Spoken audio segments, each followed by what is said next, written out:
Oke baik, Assalamualaikum warahmatullahi wabarakatuh Bapak Ibu Guru yang terhormat. Jumpa lagi di channel Guru Abad 21, channelnya para guru Indonesia, konsisten menyampaikan info valid, komitmen melawan berita hoax.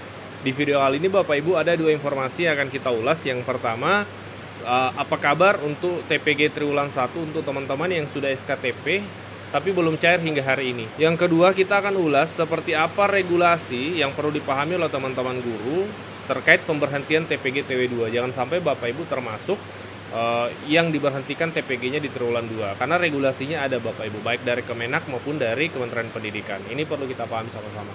Yang pertama, untuk triwulan 1 kita ketahui masih ada 261.180 guru yang belum menerima TPG triwulan 1 Bapak Ibu. Ini berdasarkan data dari Kementerian Keuangan. Nah, untuk guru-guru yang belum menerima ini, kemarin ada konferensi pers dari Kementerian Keuangan yang menyebutkan untuk 261 ribuan guru ini. Mari kita simak apa yang disampaikan dari pihak Kementerian Keuangan, lalu kita lanjut. Yang saya hormati seluruh jajaran Pak Wamen Kementerian Keuangan, para pejabat eselon 1 yang hadir pada siang hari ini, yang pagi tadi juga baru saja dilantik, dan tentunya teman-teman media massa yang hadir pada siang hari ini. Silakan Pak Suha untuk mulai sisi belanjanya.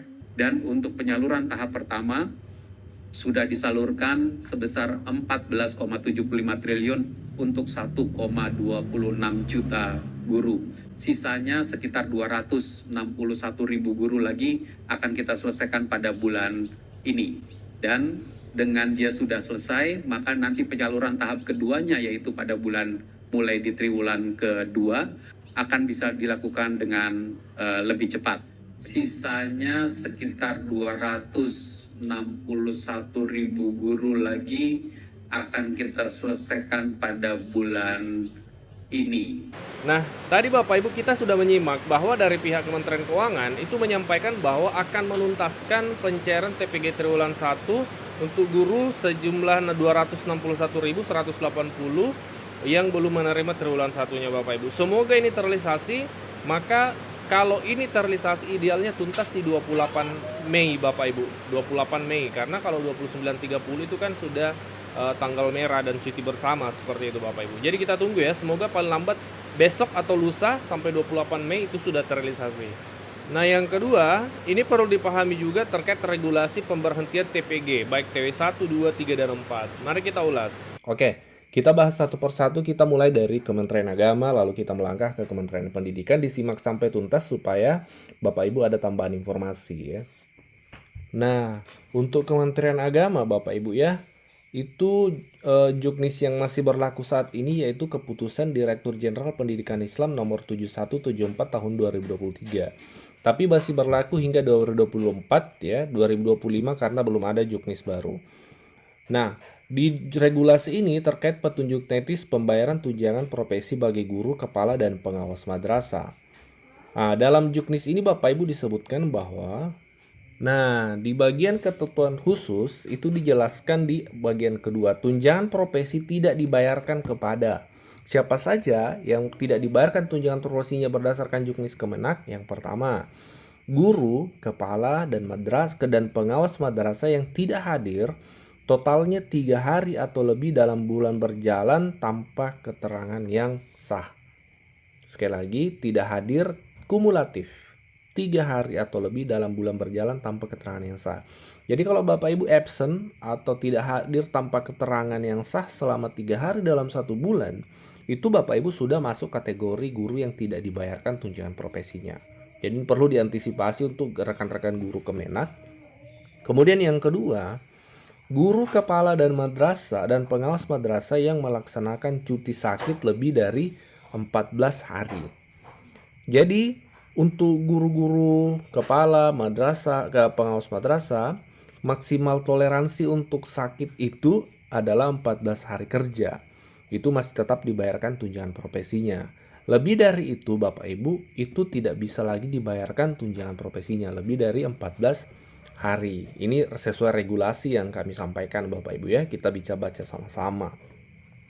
Kemudian yang ketiga, guru, kepala, dan pengawas madrasah yang melaksanakan cuti alasan penting lebih dari 6 hari.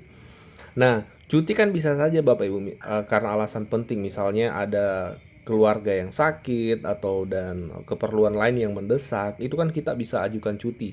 Dan itu maksimal toleransinya, batas waktu toleransi untuk pembayaran tunjangan profesi guru itu adalah 6 hari Bapak Ibu. Nah, ini perlu dipahami terutama untuk guru-guru madrasah ya, karena regulasi ini berjalan Bapak Ibu.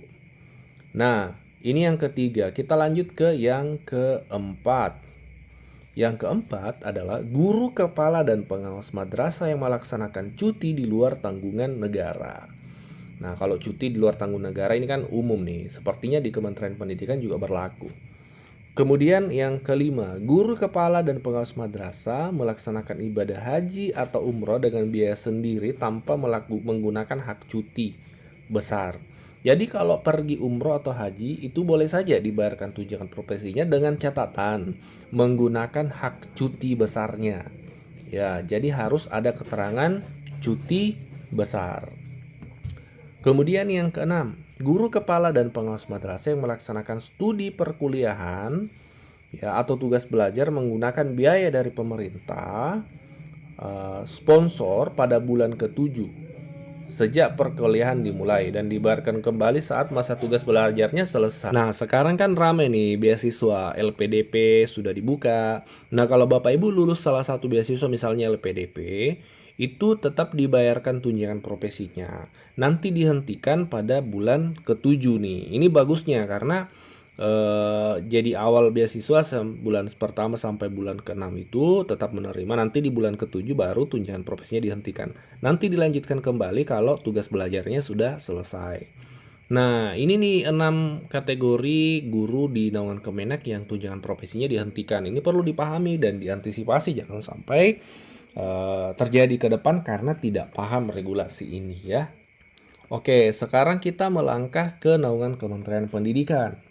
Untuk naungan Kementerian Pendidikan Dasar dan Menengah, regulasi yang masih berlaku hingga hari ini adalah Permendikbud nomor 45 tahun 2023. Ini berjalan 2024 dan hingga saat ini belum ada regulasi pengganti, jadi ini yang masih berlaku.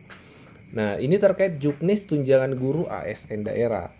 Apa saja kategori guru yang tidak menerima tunjangan profesi seperti di Kemenak tadi? Apakah sedetail di Kemenak tadi atau seperti apa? Kita cek sama-sama. Nah, ada di pasal 17 Bapak Ibu, kita baca. Pemerintah daerah sesuai dengan kewenangannya menghentikan, memang ada redaksi, menghentikan pembayaran tunjangan profesi, tunjangan khusus tamsil ya, guru ASN di daerah jika yang pertama tentu misalnya meninggal dunia ya, tentu tunjangannya dihentikan. Yang kedua, mencapai batas usia pensiun. Kemudian melaksanakan cuti sakit lebih dari 6 bulan. Kemudian mengundurkan diri atas permintaan sendiri. Kemudian dipidana penjara berdasarkan putusan pengadilan yang mempunyai kekuatan hukum tetap. Kemudian mendapat tugas belajar. Kemudian tidak lagi menduduki jabatan fungsional guru ASN. Misalnya pindah ke struktural ya tentu tidak dapat. Jadi kalau kita lihat di Juknisnya Kementerian Pendidikan itu tidak secara detail dijelaskan ya seperti di naungan Kemenak. Ini yang kami dapatkan, silahkan dikoreksi jika keliru, ditambahkan jika ada yang kurang ya. Nah, terkait cuti di naungan Kementerian Pendidikan, seperti apa regulasinya kan? Misalnya cuti yang mana yang bisa ditoleransi untuk tunjangan profesi. Nah, di sini disebutkan di pasal 16 bahwa, ini kita zoom ya supaya bisa kita lihat sama-sama. Guru ASN di daerah yang melaksanakan cuti sesuai dengan ketentuan perundang-undangan mengenai pelaksanaan cuti ASN tetap memperoleh tunjangan profesi, tunjangan khusus, tamsil jika diusulkan oleh dinas. Cuti apa saja yang dimaksud? Pertama, cuti tahunan, cuti besar, cuti sakit, cuti melahirkan, ya. Kemudian cuti karena alasan penting dan cuti bersama. Jadi 6 cuti ini tetap menerima tunjangan profesinya seperti itu. Ketentuan penerimaan tunjangan profesi ya sebagaimana dimaksud pada ayat 1 dikecualikan bagi guru ASN yang melaksanakan cuti di luar tanggungan negara. Jadi sama di Kemenak tadi, kalau cutinya di luar tanggungan negara itu tidak menerima tunjangan profesi ya. Guru ASN di daerah yang melaksanakan cuti studi sesuai dengan peraturan perundang-undangan mengenai tunjangan ASN tetap memperoleh tunjangan profesi dan seterusnya. Jadi ini 6 cuti ya yang tetap ditoleransi mendapatkan tunjangan profesi. Silahkan diskusi, silahkan dikoreksi jika ada yang keliru, ditambahkan jika ada yang kurang. Kita diskusi di kolom komentar. Semoga informasi ini bermanfaat untuk kita semua.